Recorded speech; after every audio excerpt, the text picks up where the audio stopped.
Magandang hapon po sa inyo lahat. Nandito na kami sa pang-apat na destination namin dito sa Newcastle. Samahan nyo kami sa paglilibot namin dito sa city na to.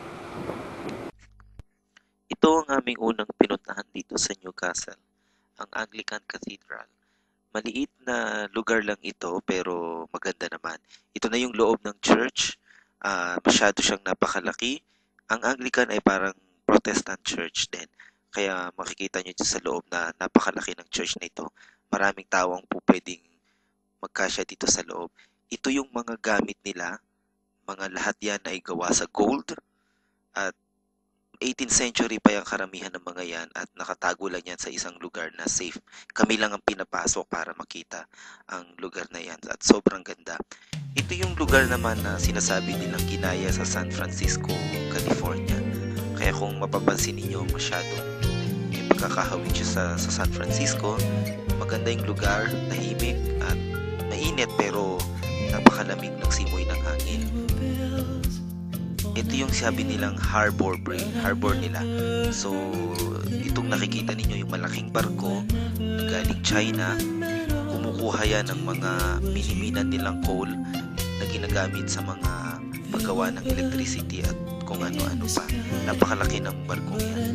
Yan ang kanilang beach at makikita nyo na halos lahat ng mga babae dito mga nakabikini lang at gustong-gusto talaga nilang nagpapainit sa araw. Ayan na, napagod na si Lois. Nakita ninyo naman, napakaganda. Para siyang Baywalk sa atin, pero napakalinis. Yung tubig ay walang amoy. Pagkatapos namin pumunta dito, pumunta naman kami dito sa city.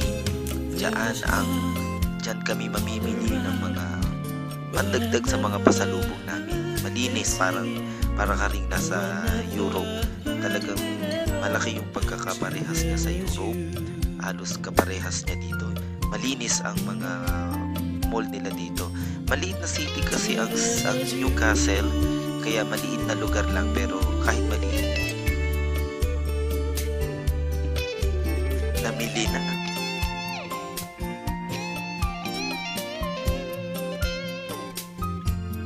When there was music and wonderful roses, they tell me, in sweet fragrant meadows of dawn and blue.